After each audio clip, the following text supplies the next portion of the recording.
You ask Tiger to solve. This deals with linear equations with one unknown.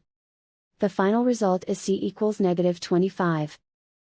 Let's solve it step by step. Group all c terms on the left side of the equation.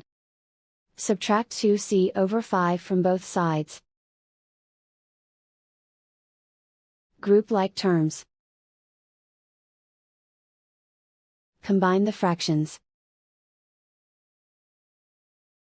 Combine the numerators. Group like terms. Combine the fractions. Combine the numerators. Reduce the zero numerator.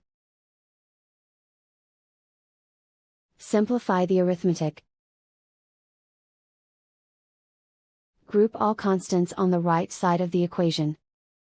Subtract 3 from both sides. Simplify the arithmetic.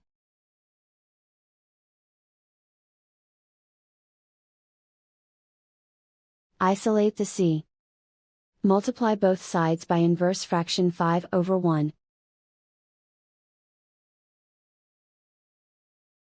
Group like terms. Multiply the coefficients. Simplify the fraction. Simplify the arithmetic. And so the final result is c equals -25.